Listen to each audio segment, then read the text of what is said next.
Patient कौन है और पेशेंट कौन नहीं है, पहले तो हमें ये डिसाइड करना पड़ेगा। मेरे पास हमारे ऑफिस में ऐसे बहुत सारे मेडिकल रिपोर्ट आते हैं।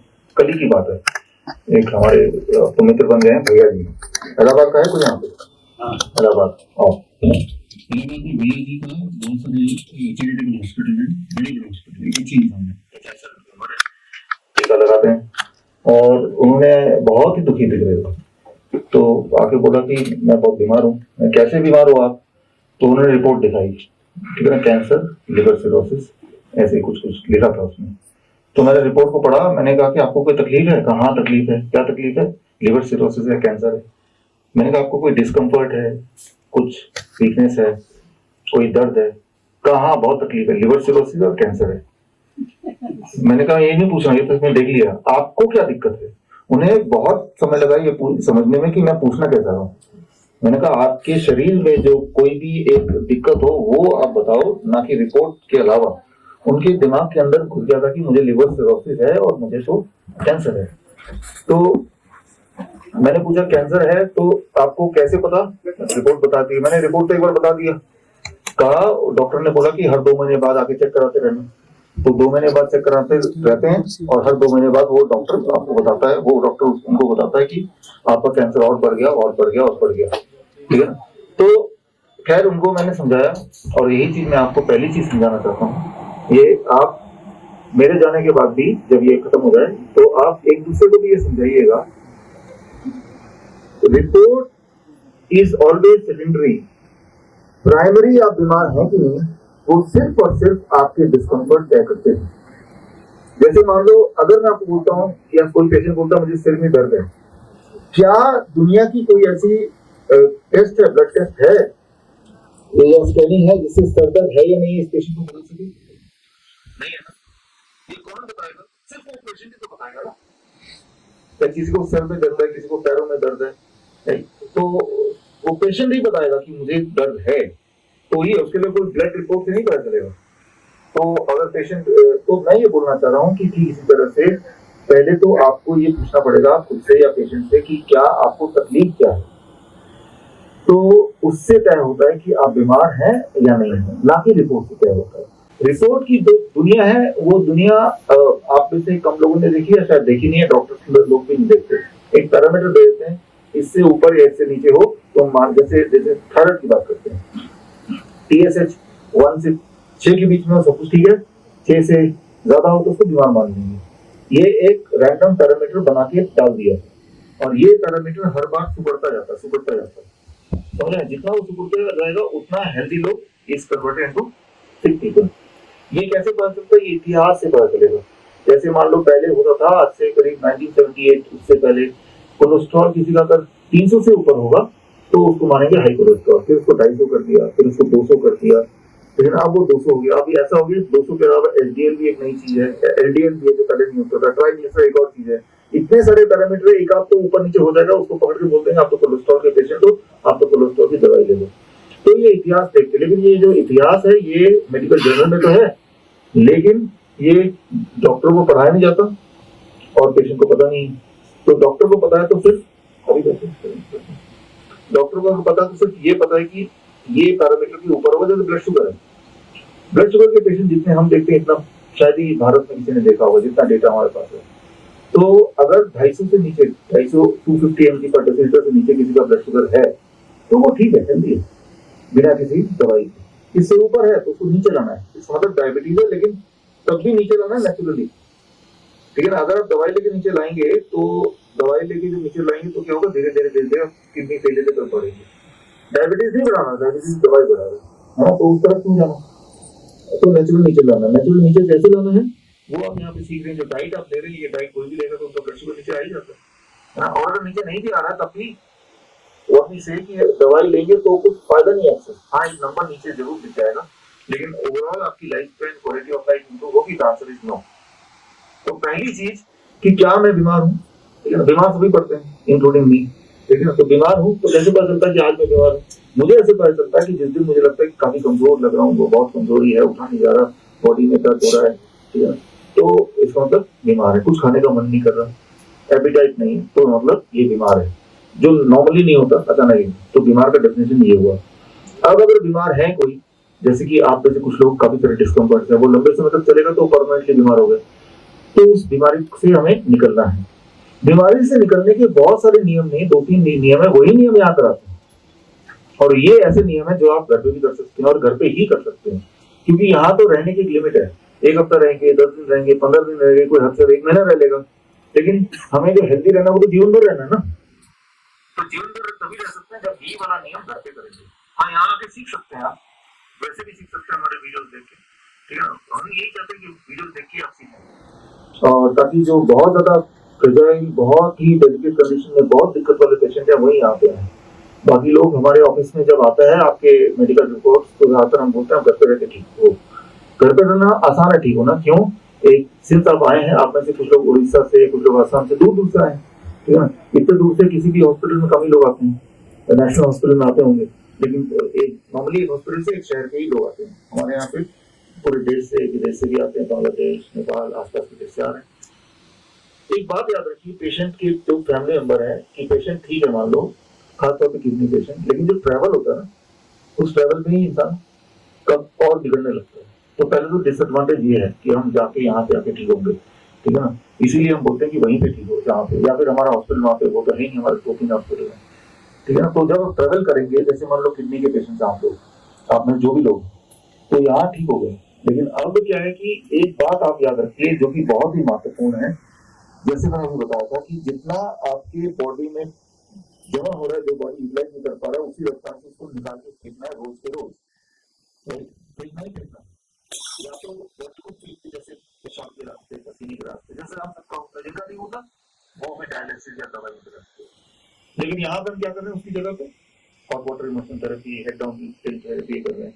अब जब ट्रेवलिंग करके जाएंगे तो एक दिन तो नहीं कर पाएंगे, लेकिन वो एक दिन भी बड़ा भारी पड़ता है, एक दिन ही भारी पड़ता है, लेकिन खरीद ना दूर, ठीक है ना। और अगर फ्लाइट से जाएंगे मान लो, तो पैर लटका के जाएंगे, वो भी भारी पड़ता है। पैर लटकाएंगे, नॉर्मली हम बैठते हैं पैर लटका के, कोई दिक्कत नहीं होती, लेकिन वो लोग बैठेंगे तो फिर जमा होने लगता है, ठीक है ना। तो यानी कि उनको इंतजाम ऐसा करना पड़ेगा, पैर हमेशा उठा के रखें, अगर ट्रेन में जा रहे हैं तो पैर लेट के रहें, इस तरह से। उस दिन खाना ना खाएं, उस दिन बॉडी में कुछ जमेगा तब ना, जब कुछ जाएगा अंदर, एक दिन फास्टिंग पे रहे, ठीक है ना। इस तरह से हमें उनको कि आज के दिन, क्योंकि आज का दिन हमें जाने में लगेगा, तो हम खाना ना खाएं, बहुत ही मिनिमम सा ले लें, ताकि हम बॉडी में जमने का सवाल ही ना हो।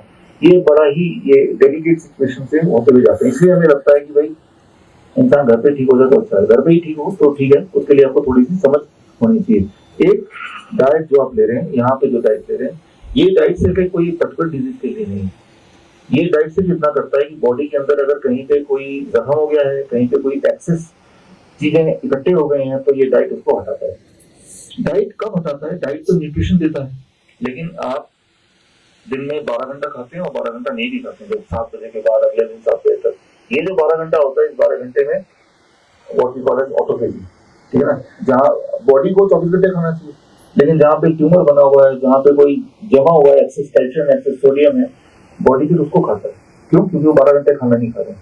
तो जब आप खाना नहीं खा रहे हैं ना, वही वाला टाइम है जब बॉडी हील हो रही है। तो जो ज्यादा बीमार होते हैं कैंसर के, फॉर एग्जाम्पल, क्योंकि खाने के टाइम पर बता देते हैं कि आप सिर्फ 6 घंटे खाना खाओ, क्योंकि 6 घंटे खाना खाओ, 4 बजे तक आप 18 घंटे भूखे रहो, ठीक है ना। वो जो 18 घंटे, दैट इज कॉल्ड ऑटोफेजी। उस 18 घंटे में बॉडी हील हो रही है, उसकी हीलिंग टाइम बढ़ा दिया। उनको थोड़ी तकलीफ भी होती है, 6 घंटे खा के बाकी पूरे दिन नहीं खा रहे, एट द सेम टाइम वो हीलिंग टाइम बढ़ा दिया, ठीक है ना। जो कैंसर के पेशेंट्स हैं, उनको हीलिंग टाइम बढ़ाना है। हफ्ते में एक दिन पूरे 24 घंटे का फास्टिंग, यानी हीलिंग टाइम 24 आवर्स हो गया, ठीक है ना। हफ्ते में एक दिन 24 आवर फास्टिंग, और रोज मान लो 12 घंटे, 16 घंटे, 18 घंटे, डिपेंडिंग ऑन कि आप कितने सिक हैं, उतनी देर की फास्टिंग। फास्टिंग में, क्योंकि आपके बॉडी में जब ठीक होते हैं आप, तो कोई दवा नहीं ठीक करती, वो बॉडी ही ठीक करती है। ऐसी कोई दवा बनी नहीं है जिससे कोई पेशेंट का कोई भी इलाज होता है, ठीक होता हो, ठीक है। ट्रीटमेंट होता है बट ठीक होता हो, ठीक बॉडी ही करती है। बॉडी कब ठीक करती है? उस वक्त करती है मोस्टली जब आप बॉडी को कोई और काम ना दें, खाने का काम ना दें, ठीक है। तो खाने के काम को हमने कम से कम स्क्वीज करना है, ठीक है ना। वो कितना स्क्वीज कर पाएंगे, यहाँ तो एक लिमिट है, जिस टाइम पे देंगे उस वक्त ही खाना पड़ेगा, ठीक है ना। और हमारा किसी 24 घंटे खुलता भी नहीं है।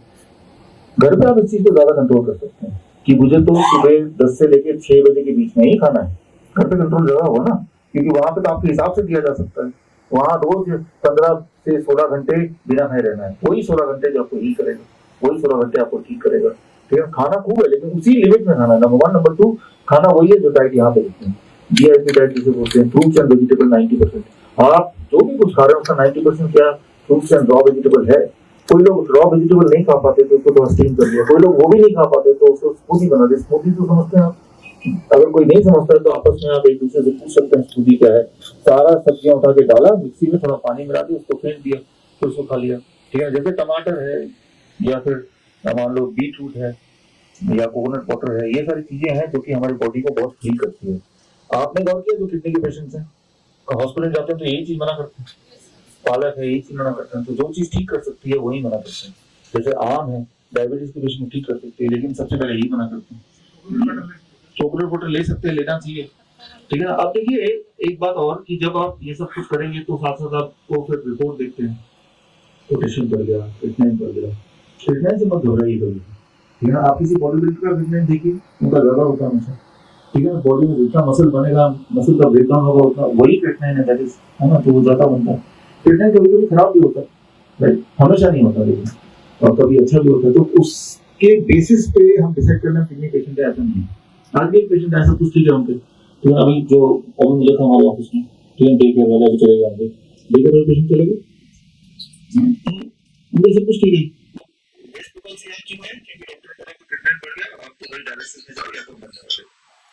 Creatinine is not a factor, वो इम्पोर्टेंट नहीं है, लेकिन क्रिएटिनिन बढ़ गया और साथ में उसको दिक्कत भी है। दिक्कत मतलब उसकी स्वेलिंग भी है, उसको इचिंग भी है, उसको उल्टियां भी आ रही हैं, बहुत ज्यादा कमजोर भी है, सांसें भी नहीं ले पा रहा, बहुत दिक्कत है। सिर्फ अकेला क्रिएटिनिन बढ़ना दिक्कत नहीं है, क्रिएटिनिन के साथ ये फैक्टर भी है। अगर ये फैक्टर और क्रिएटिनिन ठीक है तब भी दिक्कत है। मतलब सिम्टम को देखना है, जैसे आप यहाँ पे हैं, हर दिन के सिम्टम को देखना है। कल मेरी जो हालत थी, आज उसकी स्वेलिंग के मामले में, हमारी एनर्जी लेवल के मामले में पहले से बेटर रहेगी। एक बात और, जो लोग हॉट वाटर इमर्शन थेरेपी करते हैं, हॉट वाटर इमर्शन थेरेपी क्या है, जैसे आप मान लो एक्सरसाइज करेंगे, एक्सरसाइज करने के बाद थकान ज्यादा होगी या कम होगी? ज्यादा होगी ना, लेकिन हमें पता है कि वो थोड़ा रेस्ट करने ठीक हो जाएगी, वो पॉजिटिव थकान है ना, लेकिन थकान तो होगी। ठीक इसी तरह से हॉट वाटर इमर्शन में जब आप बैठते हैं तो आपका जो हार्ट है वो एग्जैक्टली वैसे ही काम करता है जैसा तब काम करता है जब आप जिम में जाते हैं। उस वक्त आप एक एक्सपेरिमेंट कर सकते हैं, आप जब बैठेंगे पल्स लीजिए अपना, 1 मिनट में कितनी बार है लिख लीजिए, और हॉट वाटर थेरेपी में बैठते हुए हर आधे घंटे में आप पल्स लीजिए। हॉट वाटर इमर्शन में जब बैठेंगे तो पल्स रेट ये बढ़ जाएगा, ठीक वैसे जैसे जब दौड़ते हैं तब क्या होता है, राइट, तो टेम्पररी बढ़ेगा। तो यानी कि hot water immersion is equal to gym. Gym जाने के लिए बॉडी हिलाते हैं तो हार्ट बीट बढ़ता है, यहाँ की बॉडी को हिलाने का जो काम है वो पानी कर रहा है, राइट, बॉडी को पानी हॉट वाटर कर रहा है, और उसी से जो प्रेशर क्रिएट हो रहा है उसी से बॉडी में सारा केमिकल चेंजेस हो रहे हैं, जिसकी वजह से जो चीज आपकी बॉडी को नहीं चाहिए, हमें नहीं पता आपकी बॉडी में पोटेशियम ज्यादा है कि सोडियम ज्यादा है कि कैल्शियम ज्यादा है, क्रिएटिनिन ज्यादा है कि यूरिया ज्यादा है कि यूरिक एसिड ज्यादा है या शुगर ज्यादा है, हमें नहीं पता, आपको भी नहीं पता। आपको पता कुछ तो ज्यादा है क्योंकि बॉडी में तकलीफ हो रही है, आप अपने हाथ बंद करके वहां बैठ गए। अब जब बैठ गए, जो भी चीज ज्यादा है बॉडी उसको पानी में मिला देती है, आपको पसीने आते हैं और वो यहाँ से नीचे ही पसीने आ रहे हैं लेकिन वो पानी में ही मिल जा रहा है ना, तो वो पता नहीं चल रहा है। तो बॉडी ने आपकी बॉडी में जितनी भी एक्स्ट्रा चीज थी जो आपको तंग कर रही थी उसको निकाल दिया, और जब ये लगातार निकालते रहेंगे एक दिन आएगा कि आपकी बॉडी में एक्स्ट्रा जो अनवांटेड है, जिसकी जरूरत थी, वो होगी ही नहीं, तो आप ठीक हो गए, और रोज ही निकाल रहे, रोज ठीक होते जा रहे हैं। ठीक है, लेकिन एक बात याद ये भी रखना पड़ेगा, बैलेंस की बात कर रहा हूँ कि जिम अच्छा होता है कि खराब होता है, दौड़ना अच्छा होता है कि खराब होता है, बुलेट अच्छा होता है, लेकिन दौड़ने के लिए भी एक शक्ति चाहिए होती है, और वो शक्ति अगर नहीं हो फिर भी किसी को, अगर मान लो किसी को कमजोर है, दौड़ना अच्छा होता है खराब होता है? अच्छा होता है। एक कमजोर इंसान को लिया और उसको जबरदस्ती हमने वहां बिठा दिया वो ट्रेडमिल में, तो क्या हुआ, उसको दिक्कत आएगी क्योंकि उसकी बॉडी उस ट्रेडमिल की स्पीड को मैच नहीं कर पाएगी। तो कभी कभी जब हॉट वाटर मशीन में बैठेंगे कुछ लोगों के लिए आप थकने लगेंगे, ब्रेथलेसनेस होने लगेगा, वीकनेस आने लगेगी कुछ लोगों के लिए, तो समझ लीजिए कि आपकी बॉडी को इतना ही जरूरत है, उठ जाइए वहां से, ठीक है। लेकिन 2 घंटे तो करने हैं, हमें तो 15 मिनट में लग रहा है, इस मतलब मल्टीपल टाइम जाके करना पड़ेगा। जब पहले दिन ही 2 घंटे करने हैं, चलो आज 1 घंटा कर लिया, वो भी आधा आधा घंटा करके 2 बार में कर लिया, अगले दिन 1.5 घंटा कर लिया। इस तरह से बढ़ाना भी जरूरी है क्योंकि बॉडी में एक्स्ट्रा चीज निकालना भी तो है। और वो डायलिसिस से नहीं निकाल सकते। डायलिसिस जो है ये एक खतरनाक तरीका है। डायलिसिस में जो आंकड़े हैं वो ये है, आपको सच्चाई पता होना चाहिए ताकि आप चूज करें करेक्टली। डायलिसिस में 20% पेशेंट की डेथ होती है हर साल। जैसे आज डॉक्टर ने बोला इन 10 को डायलिसिस करना है, आज के 1 साल बाद वो 10 में से 8 ही रह जाएंगे, 2 तो डेथ हो गई, अगले साल फिर 8 ही रह जाएंगे। यानी कि 5 साल में जितने लोग थे वो एक कट करके they die not because of the kidney disease itself, because of the complication of dialysis. इसीलिए हमें लगता है कि डायलिसिस से बचना चाहिए। अब आपका चॉइस ही क्या है? चॉइस है जो आप यहाँ पे कर रहे हैं, लेकिन इसकी सिंसेरिटी की भी लेवल है। आज हमने जो स्टडी आपके सामने शेयर किया, वो स्टडी विश्वरूप.com/grad स्टडी में जाके वो पढ़ सकते हैं, जो यूनिवर्सिटी ने किया हमारे थेरेपी पे। जैसे बुक हमारा आपके पास है, हाँ है ना, तो वो जिनको चाहे उनको पीडीएफ हम दे सकते हैं। वो भी पेशेंट्स की डिमांड के बाद हमें लगा, या हम कोई भी चीज जब करते हैं तो पहले सोचते हैं हम खुद तो करके देखें। तो 15 साल पहले I tried on my self. हम तो अगर खा ही लेते हैं किसी तरह की चीज, लेकिन अगर टेस्टफुली खाना है तो क्या करना पड़ेगा, तो उसके लिए हमने अपने रेसिपी बनाई। लेकिन जो रेसिपी हमने बनाई जरूरी नहीं कि वो आपको पसंद आए, लेकिन मैं एक उदाहरण दे रहा हूँ कि आपकी ही रिस्पॉन्सिबिलिटी की कैसे मैं इसको पेश करूँ कि हमारे मन को अच्छा लगे, वो भी आपकी रिस्पॉन्सिबिलिटी है थोड़ी बहुत, ठीक है। और उसके तरीके हैं, क्योंकि हमने देखे कि अलग अलग देशों में जहाँ जहाँ हमारे सेंटर है, उनकी अपने खाने पीने की स्टाइल के हिसाब से लोगों ने अपने अपने रेसिपी अपने अपने जरिए बनाए हुए हैं। आपको भी बनाना है। बदले में वो जो भी डाइट है वो आपको क्या देगा? बदले में आपको हेल्थ देगा। सबसे बड़ी बात, अगर आपको ये पता चल जाए कि देखिए बीमार नहीं होंगे हम, ऐसा तो हो नहीं सकता, लेकिन बीमार होंगे तो हम अपना ध्यान रख लेंगे, ये हो सकता है, ठीक है। तो ये कॉन्फिडेंस है। फॉर एग्जाम्पल अगर मुझे कि अगर मैं बीमार होता हूँ तो I need not to worry, मैं अपना ध्यान रखूंगा, इस पे पैसा खर्च होगा नहीं, ना किसी पास जाना है, ना डरने की जरूरत है, कोई भी बीमारी क्यों ना हो। Common cold to cancer, right, direct to heart attack जैसा है। मान लो हार्ट अटैक आ गया किसी को, आपके सामने हार्ट अटैक आ गया किसी को, तो क्या करेंगे आप? एक ही चीज आती है कि हम डॉक्टर को बुलाएंगे, राइट। तो डॉक्टर हॉस्पिटल बुलाएंगे, कितनी देर में आ जाएगा वो, और क्या करेगा वो हॉस्पिटल ले जाएंगे। और हॉस्पिटल में क्या होगा? कोई भगवान तो बैठा है नहीं, क्या कोई दवाई है जो ठीक कर देगी? कई सारे सवाल आते हैं ना। एक चीज हो सकती है, अगर आपको पता हो कि क्या करना है तो आप वहीं पे खड़े हैं तो आप कुछ कर सकते हैं उसके लिए, जो कि हम करते हैं, ठीक है। क्या करते हैं चलिए बता ही देता हूँ, 1 मिनट लगेगा। देखिए डॉक्टर अवधेश पांडे बताते हैं, जो हम सक्सेसफुली करते हैं, कि अदरक अगर पेशेंट को चबाने दे दिया जाए, चबा पा रहा है तो आंखों से आंसू आ जाएंगे। जैसे आंसू आ जाएंगे उनका हार्ट अटैक का जो वही प्रभावित हो जाता है। हमने ये देखा, अक्सर ही देखा पेशेंट को। हमारा जो इमरजेंसी प्रोटोकॉल का हमारा जो हेल्पलाइन है, अक्सर ही कॉल आता है, तो हम ऐसे ही बोलते हैं वीडियो कॉन्फ्रेंसिंग,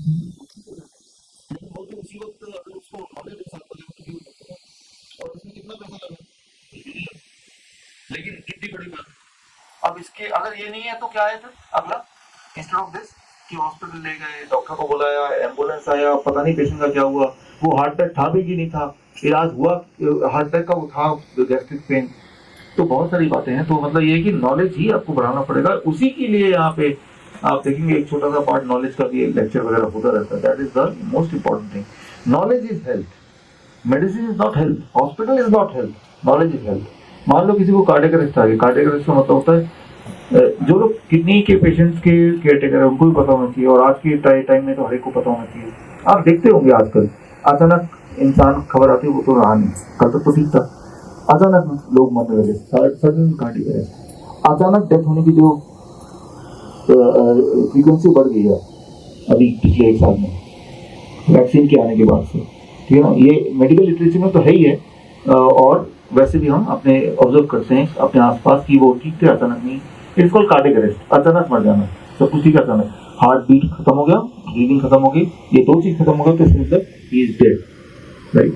तो अच्छा किसी को अगर हार्ट कार्डियक अरेस्ट आ गया कि मर गया तो व्हाट यू विल डू? तो आपको सिर्फ एक ही चीज पता है कि हमें तो हॉस्पिटल ले जाना है, लेकिन किसी के मरने के भी 4 मिनट से 10 मिनट के अंदर आपके हाथ में है कि आप उसको वापस जिंदा कर सकते हैं, ठीक है। जो पहले 4 मिनट है उसे कार्डियक अरेस्ट बोलते हैं, ना कि डेथ बोलते हैं। एक्चुअली वो डेथ ही है, डेथ को ही कार्डियक अरेस्ट, दोनों इंटरचेंजेबल है। कार्डियक अरेस्ट का मतलब डेथ, डेथ का मतलब कार्डियक अरेस्ट। यूं मानो simply death in next 10 minutes it becomes a death permanent. पहले डेथ टेम्पररी होती है, 10 मिनट तक आपने कुछ किया नहीं तो डेथ परमानेंट हो गई, है ना। कोई जब मरता है तो मरा हुआ है तो पहला 10 मिनट जो है उसको बोलते हैं cardiac arrest, death is temporary, लेकिन उस 10 मिनट में आपने कुछ किया ही उसके लिए, डेथ बिकम परमानेंट, उसे बोलेंगे डेथ। क्लियर है, राइट? तो क्या 10 मिनट में आप फोन करके एम्बुलेंस बुला के ये सब से कुछ हो सकता है? हो ही नहीं सकता, पूरी पृथ्वी में कहीं भी नहीं हो सकता। लेकिन वो 10 मिनट वेस्ट जरूर हो सकता है, वो 10 मिनट खराब जरूर हो सकता है। आज बेटे तो वो 10 मिनट वेस्ट कर दिया आपने। अच्छा, वो 10 मिनट में करें क्या? ठीक है ना, वो मान लो आपके पास 3-4 लोग हैं, एक बेशक हॉस्पिटल को फोन कर रहा है, फोन बुला रहा है, लेकिन बाकी लोग तो खाली है ना। क्यों ना हम कोशिश करें कि पेशेंट को वापस ले आए, वो 10 मिनट पे यूटिलाइज करें, 10 मिनट के बाद कुछ नहीं होगा। तो 10 मिनट में क्या करना होता है, that's called cardiac compression. Cardiac compression एक तो होता है सीपीएस, राइट, और एक होता है कार्डियक कंप्रेशन। कार्डियक कंप्रेशन सिर्फ आपको कंप्रेशन देना है, माउथ टू माउथ ब्रीदिंग नहीं देनी है। लेकिन वो कंप्रेशन भी जो देना है उसका एक स्पेसिफिकेशन होता है, कितने इंच डेप्थ होना चाहिए, कितनी उसकी स्पीड होनी चाहिए, राइट, फ्रीक्वेंसी कितनी होनी चाहिए, कैसे देना और कहाँ पे देना है, राइट। तो ये एक कैलकुलेशन, वो कैलकुलेशन सबसे करेंगे तो चांसेस है कि पेशेंट जिंदा हो जाए। मतलब कितनी बड़ी बात है, एक मरे हुए इंसान को जिंदा करना, इससे बड़ी बात क्या हो सकती है? तो ये स्किल तो सभी को आना चाहिए, क्योंकि आप हॉस्पिटल में जो केयर टेकर्स हैं और बाकी लोग भी हैं, डॉक्टर संजय, डॉक्टर नेहा, आप लोगों को क्या करना है कि कभी जैसे जो लोग खाली बैठे हैं और हमें से कोई फ्री भी है तो कार्डियक अरेस्ट के कॉम्प्रेशन की प्रैक्टिस करा सकते हैं आप, है ना, ऐसे कर सकते हैं, खाली तो ही है ना, तो थोड़ी प्रैक्टिस कर लीजिए। वो अच्छा है, ये लाइफ स्किल है, कब जरूरत पड़ जाए आपको डॉक्टर होने की जरूरत नहीं है, क्योंकि जब भी कोई मरता है इंसान तो डॉक्टर समझ जाके थोड़ा ना मरेगा, वो कहीं मर सकता है। और अगर डॉक्टर समझ जाके मरेगा भी तो डॉक्टर को भी नहीं पता ना, ये डॉक्टर को भी नहीं पता, किसी भी डॉक्टर को बोलेंगे अच्छा करके दिखाइए, नहीं पता आपको, बोल तो देगा जवानी, अच्छा करके दिखाएंगे तो नहीं पता। अच्छा आप किसी से पूछिए कि कार्डियक कंप्रेशन जो है आप लगातार कितनी देर कर सकते हैं, तो वो वही बता सकता है जो कि खुद करके देखा हो, और ऐसा कोई डॉक्टर बहुत कम मिलेंगे, 100 में से कोई एक मिल जाएगा, ठीक है ना। अगर कार्डियक कंप्रेशन आप ठीक से करेंगे 1 से 2 मिनट में आप थक जाएंगे, उससे ज्यादा करेंगे तो आप गलत करने लगेंगे, यानी कि 2 लोगों को पता होना चाहिए, वो 2 मिनट करेगा तो दूसरा 2 मिनट करेगा।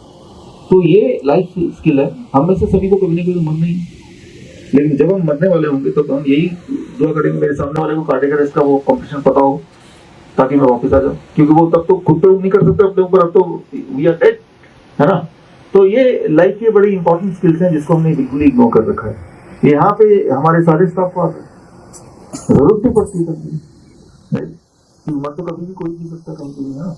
तो ये सब चीजें आपको सीखनी है, ये आप तभी इसका नाम है hospital and institute of integrated medical science. Institute भी है, ये हॉस्पिटल ही नहीं है, ये ट्रेनिंग सेंटर ही है। क्योंकि हमारी कोशिश सिर्फ ये नहीं कि जो इलाज के लिए आए वो आपका इलाज हो, हमारी कोशिश ये है, किसी भी हॉस्पिटल जाते हैं तो वो किडनी का अलग डिपार्टमेंट है, डायबिटीज है तो अलग जगह है, राइट, हर चीज का अलग दवाइयाँ, हर चीज का अलग डिपार्टमेंट है। यहाँ पे हम एज ए पेशेंट देखते हैं इंसान, उनके सारे जो प्रॉब्लम उनको एक साथ सॉल्व करना है ना, और अभी के लिए नहीं आगे के लिए भी, कि दोबारा कभी वो सेम चीज हो तो आप खुद ही कर पाए, वो ट्रेनिंग की देनी है, ठीक है।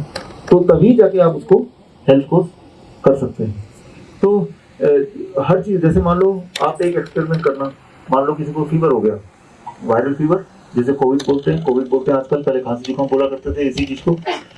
तो ऐसे में यहाँ अगर किसी को हो जाता तो हम क्या करते हैं, क्योंकि हमारे पास तो आप आए ही हैं, कोई 5 दिन के लिए, कोई 7 दिन के लिए, उसमें अगर किसी को फीवर हो गया, मतलब फ्लू हो गया, तो 3-4 दिन तो ऐसे ही वेस्ट हो जाएंगे।